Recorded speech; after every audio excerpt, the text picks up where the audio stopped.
just keep in mind.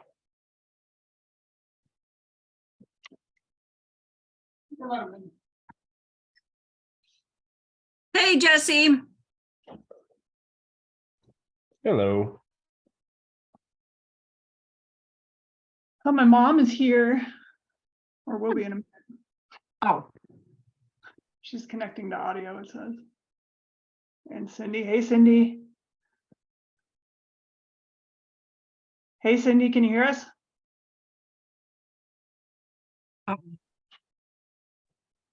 She has no audio. Oh. As long as she can hear us, that's most important.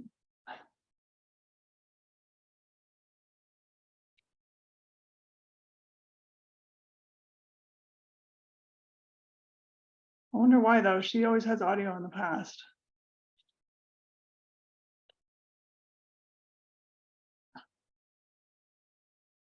Oh, just so you know why I'm doing that. I was gonna say, as George and I have a few PowerPoint slides to show you, and then if you have questions as we go through those, you can either type them in the chat or just like write them down or remember them. And then we're gonna open up the floor after that for like live discussion, question and answer, whatever you guys want to talk about with regards to Linda's case. So if you don't want to talk live, you can type questions or comments in the chat too, and we'll get to that after we go through a little bit of background and these slides that we have. But maybe, I think most everybody in here knows me and George, but I think we should still be appropriate to give an introduction for those who may watch it on YouTube later and don't know our work or know us as well. So George, do you want to kind of start and just give your background and a little bit of how you got into investigative journalism and how we came together? Sure.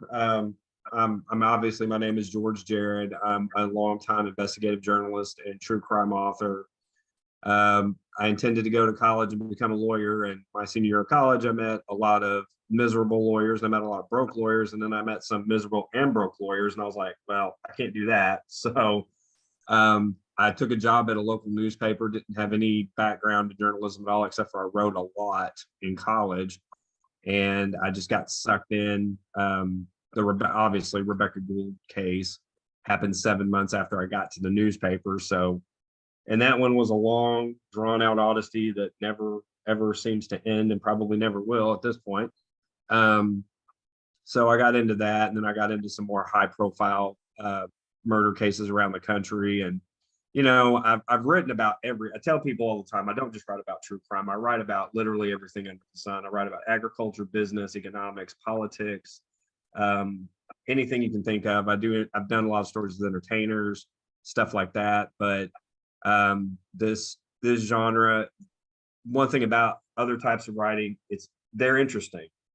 This type is very emotional, and because you get to know the family members, you get to, I mean, you're at the sheriff's departments, in the courtrooms, you're out in the woods looking for these people. Sometimes you're beside a river waiting for a body to pop up, and it's just a horrifying ordeal, and it's very emotional. And so that, I don't want to say that appealed to me, but I felt like a calling to try to help those people. And so when Jennifer and I found vast common ground there, and that's kind of how we connected 4 years ago. And so that's why we do what we do. And I'm not going to say, Jim, we're going to try to pick one case a year. It's probably going to even out to that. Who knows? Yeah. The funny thing is that we're actually connected to a lot of cases. I mean, I've sent you, I think, 2 autopsy reports in 3-4 weeks. I mean, we were in West Virginia with Melissa, and quite literally, Stephanie sent us that one. And I mean, I was in the hotel room after we'd spent all day working on one on a Saturday night. I opened my computer and boom, and we spent 2 hours doing that. So we went and ate dinner. So yeah. And I'm my background is in a few things, but I got my degrees in criminal justice, forensic science, but I went in the Army for a while and did counterintelligence, which has a lot of overlap with criminal investigations, particularly in the the investigative cycle in general, but also the interviewing and interrogation aspect, which I have a lot of different courses and training in that, and language analysis and nonverbal behavior and stuff like that. So that's one area that I really love, along with behavioral analysis. my dream was always to go in the FBI and be a profiler due to a congenital defect that I had to have fixed at, I don't remember how old I was, 32 or whatever. I was no longer eligible for law enforcement. So I tried to find some other way to get into that industry and still help these families. And so one thing I was able to do after my Army time and contracting for Department of Defense for several years was start teaching forensics and criminal justice and writing about different cases. And so it was because I chose to write a long series of articles on the Rebecca Gould case is how George and I came together over 4 years ago. And like he said, we immediately found that we had a lot of common ground and a lot of common interests in trying to help families, but also we have really different backgrounds and skill sets, but we found they complement each other. And so ultimately in the Rebecca Gould case, I'd like to say we helped get an arrest. And there's a guy now serving 40 years in prison for her murder. And he was in our Facebook group and he was communicating with us. And, you know, we shared all that stuff with police and everything. And ultimately he kind of exposed himself. And so we thought after that arrest, we're like, well, maybe we can do it again. So here we are. But we have worked a couple other cases in between, but obviously Linda's is our current case. And just to give us quick background on how her case came to us, last summer we put out a request through American Military University where I teach and where George and I run the cold case team. We asked for case submissions because we were sort of in limbo. So we were looking for a new case to work on, and we got about 75 submissions. And last summer we went through all of them with the help of Melissa too, and narrowed it down to cases that we thought we could make a difference on. Because although we have great skill sets, there's some cases that just aren't, you know, our skill sets aren't going to be appropriate, or it's going to be near impossible for us to help get any forward progress. And it's really unfortunate, but it's just the reality. And so it was actually an AMU student who submitted Linda's case, and we really did like it from the beginning because there's a lot to unpack with it, which we're going to get into. But ultimately we got in touch with her siblings and, you know, had several meetings with them over Zoom, you know, looked through the information they had, did more research, read newspaper articles and stuff. And we decided, yeah, I think this is a case that's totally solvable and where our methodology, which we're going to talk about, can be really helpful to law enforcement. So do you have anything else, George, before I put up our few PowerPoint slides? No, back to the Rebecca thing. I think that it's not just that we lured him onto the Facebook page and he was communicating. We also were able to extol an enormous amount of pressure on the investigating agency because they had a detective who had a false theory of the case. And I actually even talked to the lead detective a couple of weeks ago, the guy that was able to elicit the confession from William Miller. And I told him, I said, you don't have to tell me because I already know the answer to this question. I know for a fact that inside the Arkansas State Police, that they were growing very weary of all the podcasting, the news articles that you wrote, the stupid things I would say on just social media that would just get them irate. And it got to the point where it just became a crushing media atmosphere for them that they couldn't handle it. And I hate that it has to turn into that, but if it has to turn into that, then that's what we have to do to get them to respond in the way they need to respond. I mean, I always like to point out that once the new detective got the case, it took him 8 months to solve a 16-year-old murder case in the middle of the COVID-19 pandemic. Yeah. So, and we were where that detective was not where that case should have been ever been. Not even, I mean, take a flyer on the guy that he thought did it, but after that, you know, you got to go where that case should have went. We were ground zero. We knew exactly where that case should have been. So anyway. Yeah, and to be clear, we're not in that situation with Linda's case in terms of the investigating authority. I've met with the detective and our sergeant in person. We have good communication. We don't have their case file, and that's fine. I told them not a big deal.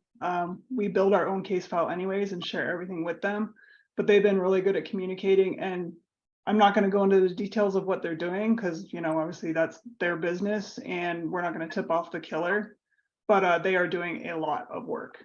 This is probably the most traction Linda's case has had in, I'm guessing, 10 years. So just know that we're not in the position of like trying to apply that type of pressure to them, because right now that's not at all what we need. So what I'm going to do is share my screen for a few minutes. And we just, like I said, we just have a few PowerPoint slides here. So everybody can see Linda's Navy photo and all that introduction. Okay. So she was born January 21st, 1961. As of now, we don't know for sure what date she was killed. It's either April 29th in the evening, which was a Tuesday, or into the early morning hours of April 30th, 2008.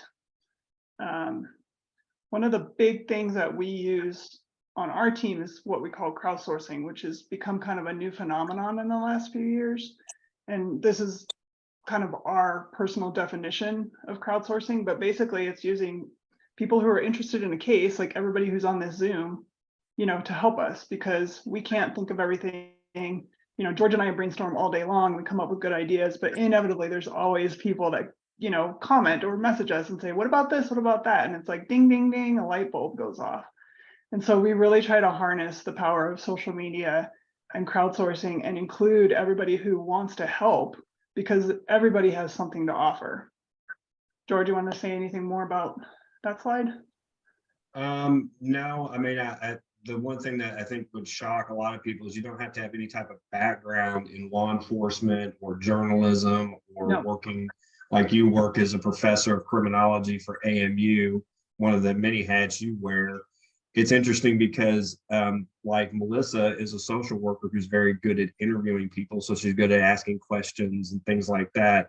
And so people from varied backgrounds can provide critical details. And it's just amazing how a person can come from a different world and have such a different perspective.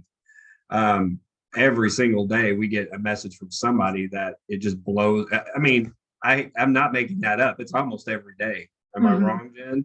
No, not at all. I get messages every day. Yeah.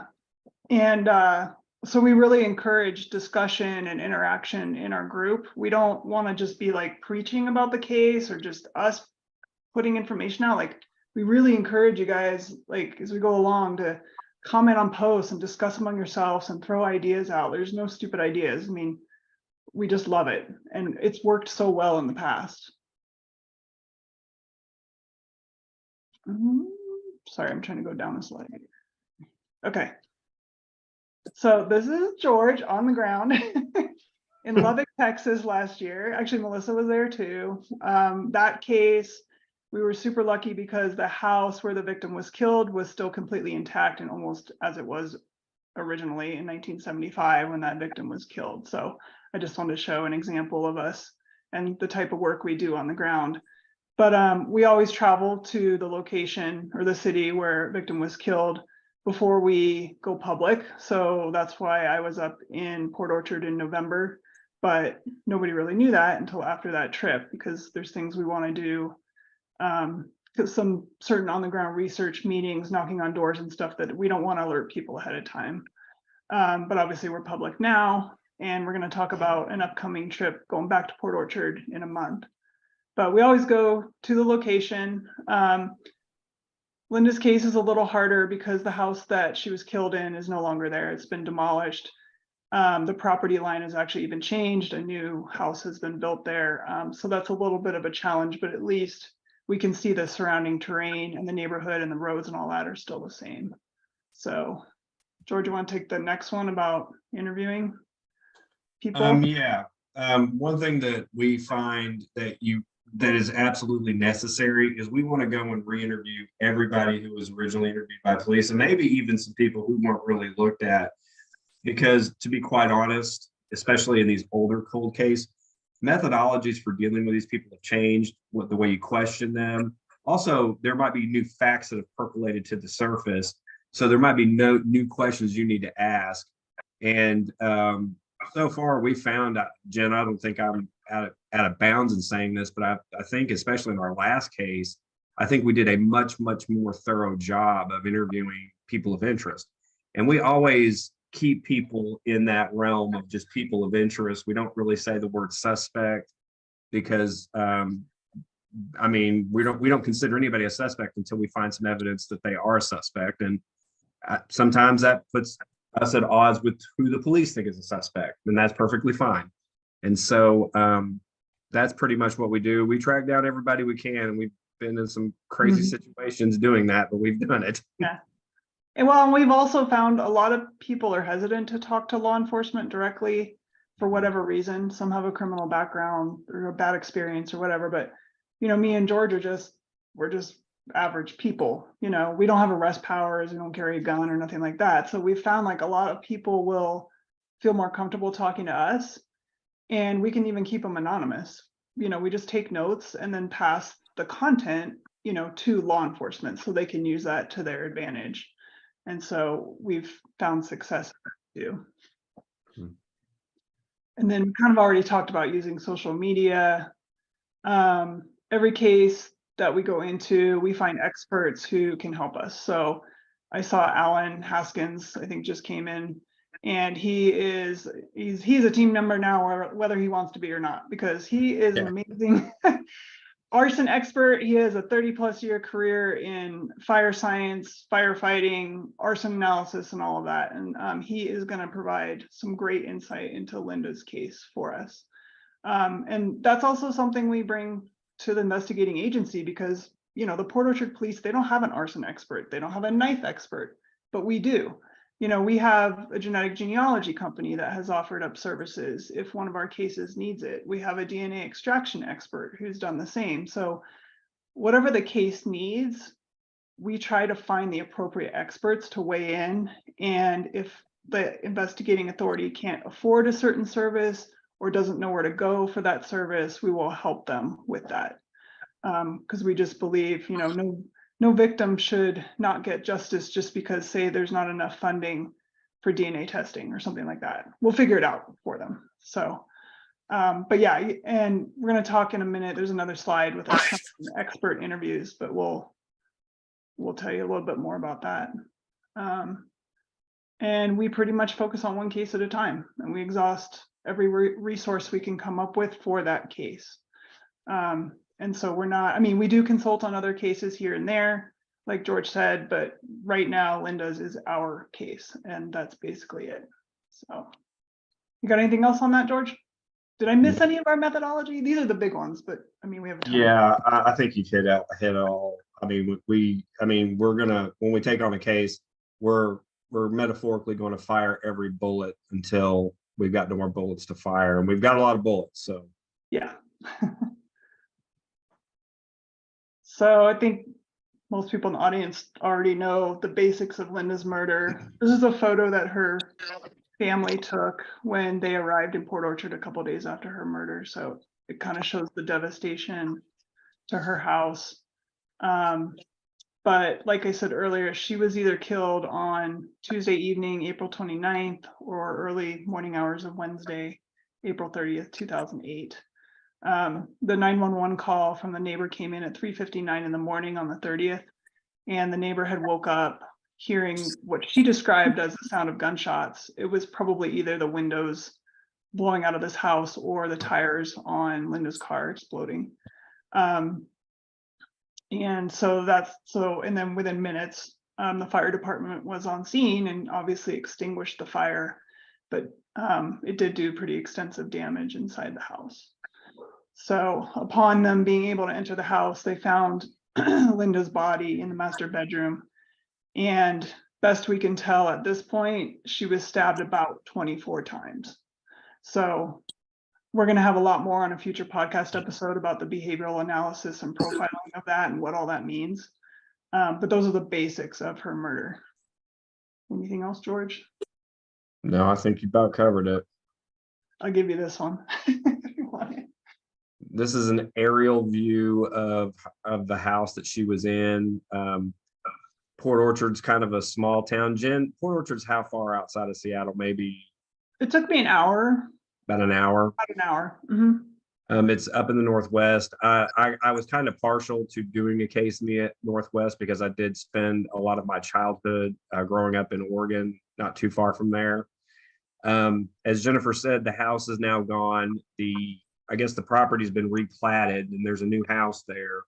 So that's going to provide a little bit of a unique challenge, but the one thing that we'll want to learn more of when we go there, and Jennifer on her second trip, is just figuring out like how close all these houses were to each other. One thing about in Debbie's case, like just seeing a picture like this, you say to yourself, okay, well, what good could this possibly do looking at this? Well, one thing that we learned just from aerial imaging from the Deborah Sue Williamson case back in 1975 was how desolate the house was compared to what it was in modern times. So that changes the dynamic up quite a bit. It gives you a new fact pattern to examine when you're thinking about, okay, who could have committed a crime? It's a rural area, it's dark, things like that. So we use stuff like this. It's actually a lot more valuable than just the face value of it. Jen, is there anything else you want to add about this one? I'll just say this imagery is from 2007, so it's pretty close to the time of Linda's murder. So it's pretty accurate to 2008. And so you can see it's a pretty well-established neighborhood. There's lots of neighboring houses nearby. So whoever did this like went to great risk and even subconsciously had to have known that fire was going to be discovered pretty quickly. I will say, so you see the house circled in red. To the right of that is detached like shed. I wouldn't quite call it a garage. I think it's more of like a large garden shed. And my understanding is that was part of the property that Linda rented. And she was a tenant here. She didn't own the house, but she lived there for 11 years. But other than that, all the other structures you see around that house circled are neighbors. So you can see she's got a couple pretty close by. And over to the right, you can't see all the way down to the creek bed, but it's really, really rough terrain to the east side of that house. And very, very thick underbrush, woods, very steep terrain. And so that was one thing that caught my eye when I was out there, is I looked at that and I thought, you know, I doubt the killer went that way. Would it be impossible to run down, you know, through those woods and brush and everything? No. But I think that we can at least narrow down the escape route to a different direction. And so that's helpful too. And I'll let George speak to this. I'll just say on a podcast episode coming out next week with our knife expert, we're gonna have a lot more analysis and information on Linda's injuries, but this just gives a quick overview. Go ahead, George. Yeah, Jennifer was able to make contact with the coroner. The coroner is not the same coroner now as was the coroner when Linda was murdered, but the coroner obviously had access to documents and things like that that were generated when Linda was murdered. And so we were able to get the autopsy report and some of the contemporaneous scientific documents. And so, as Jennifer said, we were able to ascertain that she was stabbed approximately 24 times. And here's the thing, like even with an autopsy report, you got to be a little bit careful because it is astonishing, and we've come across this, how many times one medical examiner can look at a body and someone else can look at the same body or the same reports and come to vastly different conclusions, even when it comes to the number of injuries. Because I think in this case, Jen, we were initially told it was like 17-ish, wasn't it? And then you examined it and you talked to the coroner, and it turns out that we're probably north of 24 stab wounds, which is important because not only does she have defensive wounds, but the fact that she has so many means that she put up a valiant fight, that she went down swinging, so to speak. Yep. And so she had wounds to her front and back, meaning that it was a pretty violent physical struggle. 4 of the wounds were lethal. Her liver was pierced in several of those, you know, and you just can't survive wounds like that. It's the end. There's nothing you could do. If the surgeon was sitting right there, there's no way to save you. In her heart. In her heart, yeah. I mean, Jennifer and I agree on this, that there was a high level of overkill in this case. And it could be overkill out of necessity because she won't submit, or it could just be blind rage at some point. And overkill, in case you don't know the phrase, that refers to the killer delivering more injuries than are necessary to kill the victim. So 4 of Linda's wounds were lethal. Any one of those 4 would have killed her on its own. They didn't need to stab her 24 times.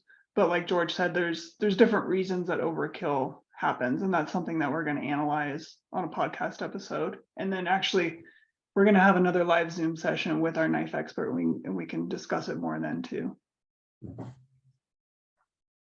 So here's a couple of things we need help with. We're trying to find people Linda served with in the military, not because they're suspects, but we just want to build a more complete victimology history of her life. We know where she was stationed. I've got them listed there, the 3 places, but we haven't really made contact with anybody yet who served with her. And we just want to hear their recollections of what she was like as a person, as a military member. You know, did she like her duty stations? Did she not? Did she have altercations? Her lifestyle, whatever. So if anybody happens to know anybody that served with her or runs across anybody, please have them reach out to us. There is a gentleman who's been searching through newspaper archives for people who were stationed at Whidbey Island at the same time that Linda was. And he has been great at sending me, I think he sent me 10 or 12 names yet. And I've reached out to most of them, unfortunately, with no response, but we'll keep working on it. And then George, you want to talk about the timeline? Yeah, so Jennifer said previously, we don't know that she died, if she died on April 29th or April 30th. I mean, we just don't know. We know that she made a purchase at a Safeway, kind of a large purchase actually, which was kind of odd just in the fact that she was getting ready to move around 2:16 on April 29th. And then we don't know like what happened after that. And that's what we're trying to figure out now. So we need to figure out if anybody saw her, talked to her that the police aren't aware of or that the family doesn't know about. So we need to figure out, what she was doing, what was happening in her life. Did she have a visitor, an expected visitor, unexpected, something like that. She had a series of reported phone calls between 4 and 8 p.m. And we're tracking those calls down. We've talked to some people that, we're in communication with her. And so we're working those angles right now. But if anybody out there, especially, I would think a lot of people in the Port Orchard area, if anybody has any recollection or any information, we just would like to make contact with them and see what they know. Yeah. So we have some more upcoming events that I hope everybody can join us with, whether virtually or in person. But we are going to do at least 2 more live Zooms like this, but the next 2 are going to have a couple of our team experts on.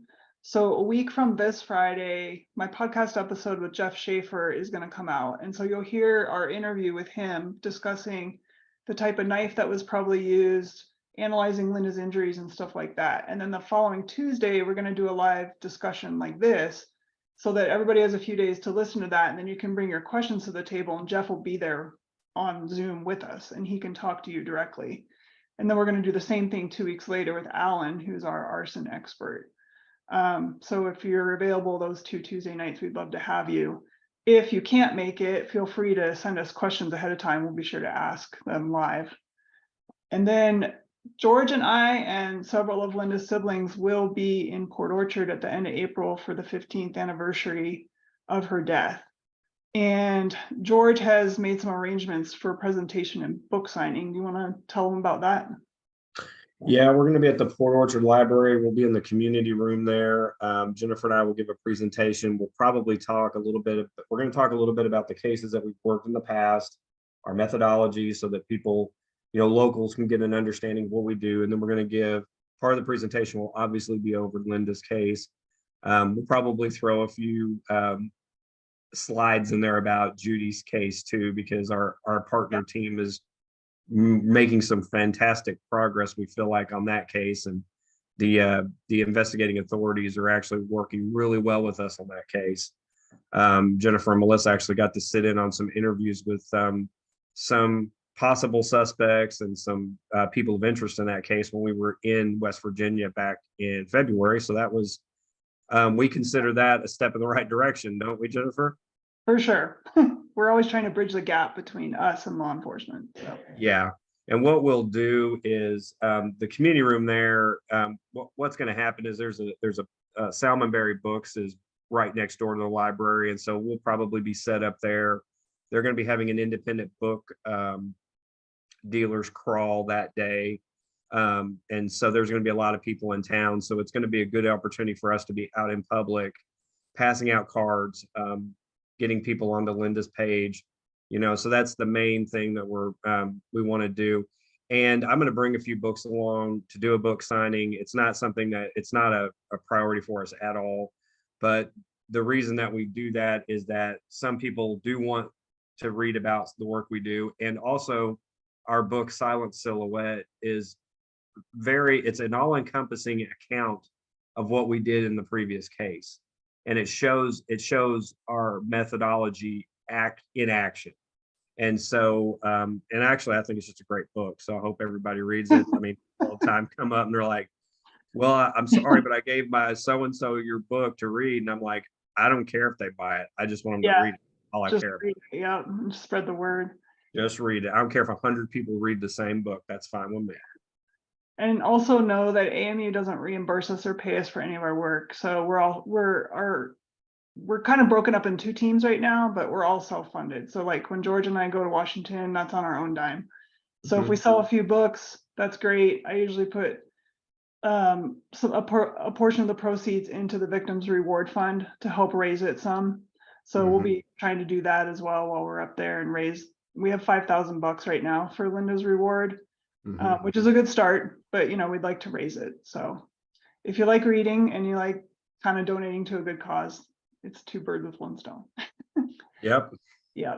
And then I'm working on setting up like an in-person meet and greet where we can all just like hang out, chat, answer questions, have a drink, whatever. Saturday evening. We haven't booked a location yet, but I'll let you guys know. And Melissa's friend does t-shirts. So this is my podcast logo. But right now our graphic designer at the university is amending it to include Linda's name on it. And so once we get that, I'll put out a post on the Facebook group if anybody's interested in ordering a t-shirt. What are they, Melissa? 21, I think, but like 5 of it goes to the reward fund or something. Yes, they're 21 a shirt. Okay. But and the lady has all different colors. You can get a V-neck, you can have a crew neck, you can have the logo on the front and the back, whatever. If you want it on both sides, it's a couple bucks more. But if anybody's interested in t-shirts, we'll make a batch order before we go, and then we'll have one big shipment and just ship it up there, and then you can pick up t-shirts at that meet and greet too. Yeah, she does a great job too. If anybody, she did Safe Haven shirts, and so they went really, really well, and we raised the reward fund, so it does add up. For sure, yeah, every dollar counts. So just keep an eye on the group for announcements about all that. And here's a few more resources.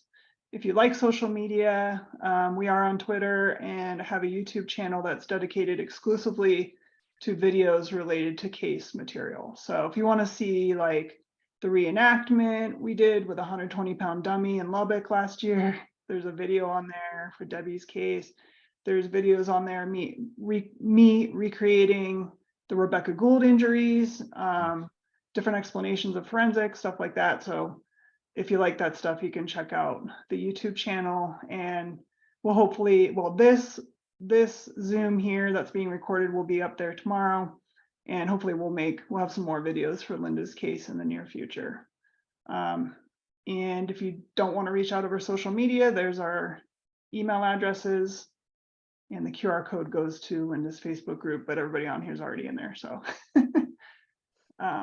George, you got anything else? That's the last slide that I have. So no, that's pretty much the overview of the case and what we're doing so far. So okay, I saw there's some comments in the chat, so we'll go to those. Okay, Dawn can't hear us. Click on the arrow. Okay, So there's no questions in there. So who has questions or ideas, or what do you want to talk about? Is there anything gnawing at you that we can try to answer? And you can type it if you don't want to talk.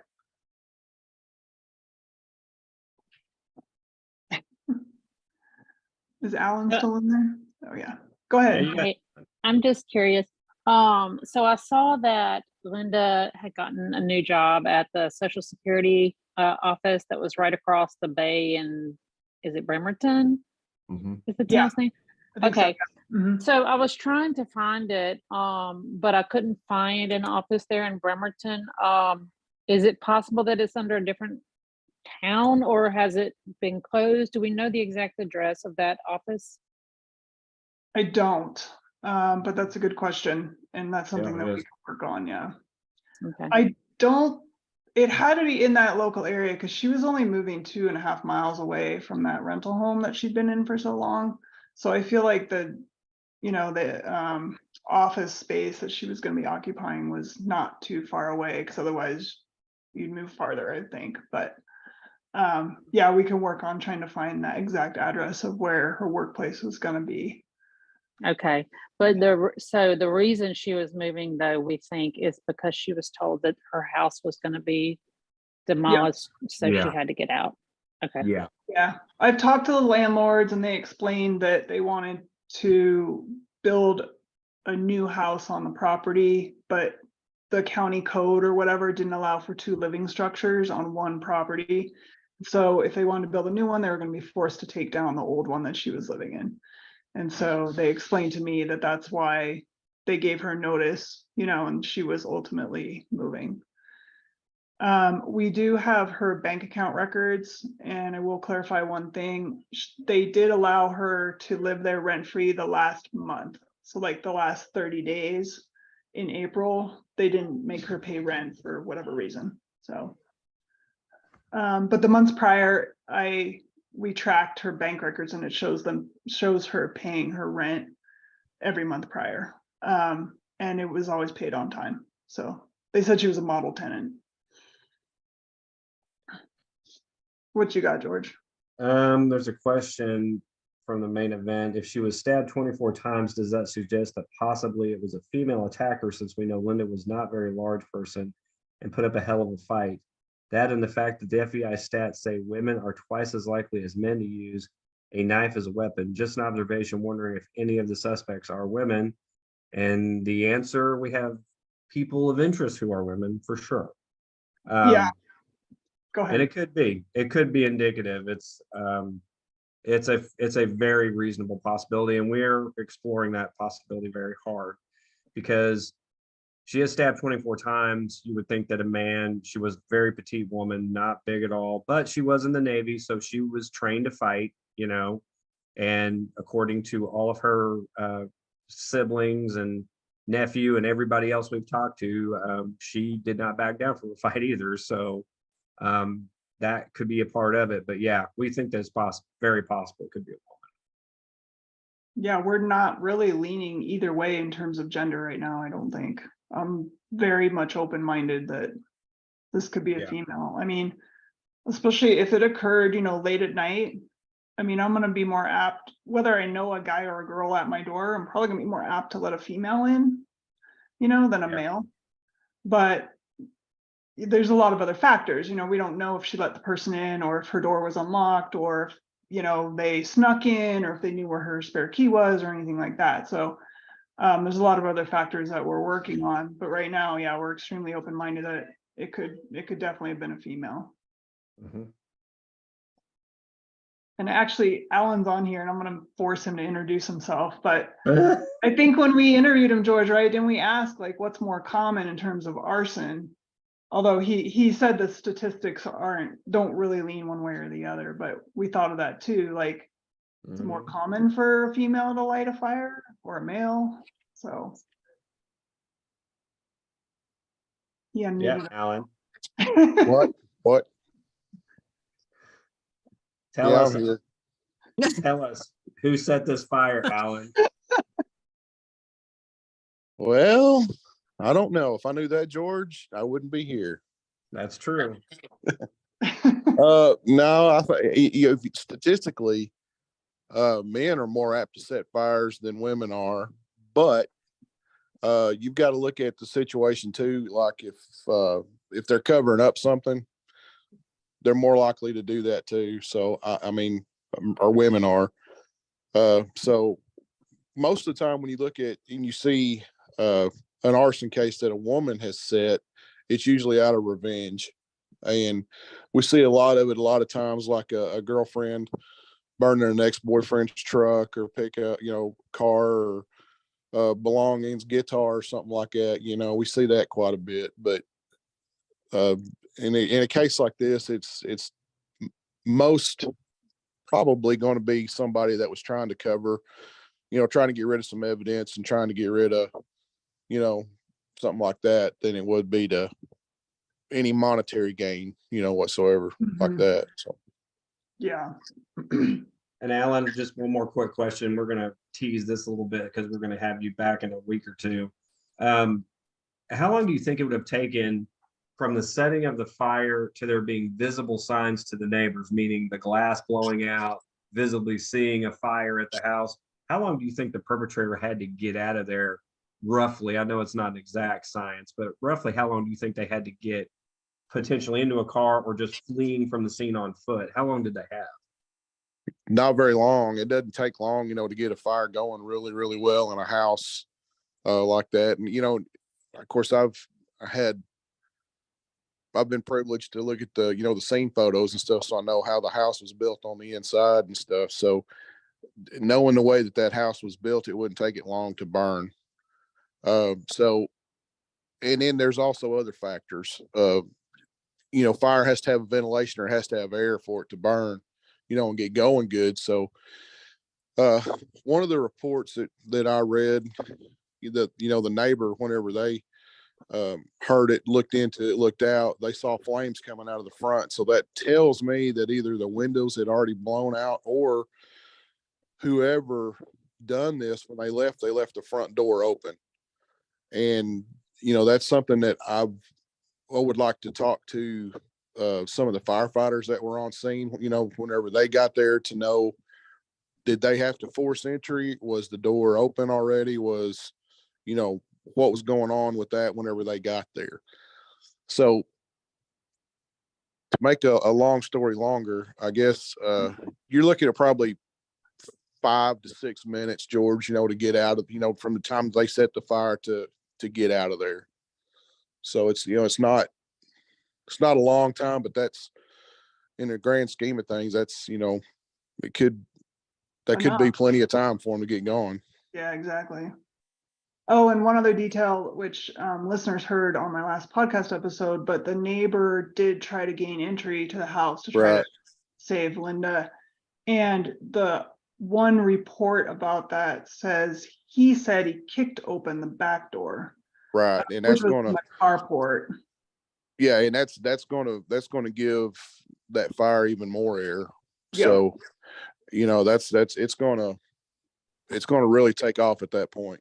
Yeah. Well, I guess the question is, would it be the front door? Like, did somebody run out the front door and didn't shut the door, but the neighbor came through the back?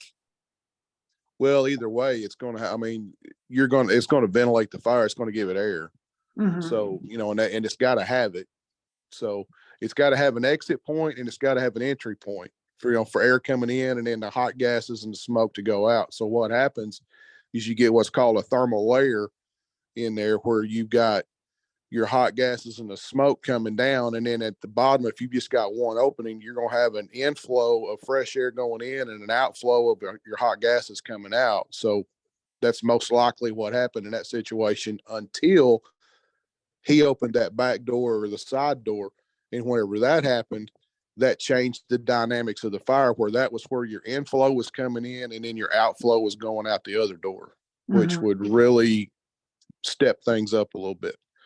But I can't say the fire department there at Port Orchard did a very good job of putting it out, Yeah. because it didn't vent through the roof, which means it didn't burn itself, straight up through the roof. It, they kept it inside the house and done a very good aggressive interior attack and put it out really quick.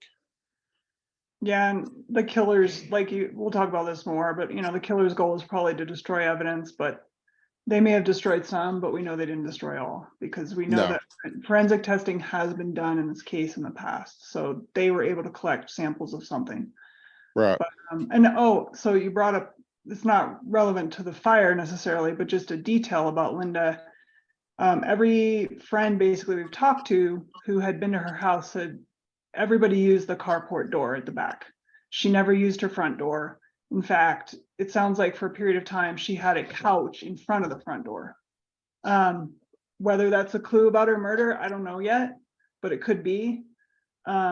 Because if she used the back door all the time, it sounds to me like it was locked because the neighbor had to kick it in. Yeah. Or I guess it's also possible the door handle was just too hot, so he was forced to kick it in and it could have been unlocked. But anyways, if that door was actually locked, it kind of indicates the killer took the time to lock it on their way out. So. just Yeah, something and to that's ponder. what I was saying. I'd like to know, talk to some of the firefighters that were actually there Mhm. and just see what their actions were. Because that's when Yeah. you do a fire investigation, that's one of the first stops you make is to the fire department, because that's some of your best. Sure. I mean, you weren't there, they were, and they can tell you, flame color is a big deal, smoke color is a big deal, volume of smoke, being able to read that smoke, what's it doing at that time. All that is good information, along with, what did you see as far as forced entry? Was this door open? Was a window open? Was that, Yeah. so all that information is very pertinent to this. Yeah. Well, we have the list of firefighters actually, so we'll work on trying to track some down and see if they'll talk. So, That'd but be yeah, good. for sure. Anybody else have questions or anything you want to discuss? We have a quiet audience. We'll cure that. Yeah, we'll cure that. Yeah. All right. Well, if nobody has any more questions, we'll wrap it up for tonight because I don't want to keep you guys any longer. But thank you for joining us. I know it's probably not the most convenient time, but we appreciate it. And if you think over all this information tonight and in the coming days and you have ideas, post it in the group or message us or whatever, and we'll discuss it. So, like I said, Yeah. we really welcome input from everybody. Yeah, please post in the group. We need to start ratcheting the group up a little bit. Mm-hmm. Yeah, share with your friends if they like true crime and like an actual investigation going on. Share it with them, get them to join. So the more people, the better, the more brains, the better. And that's what we're looking for. Yep.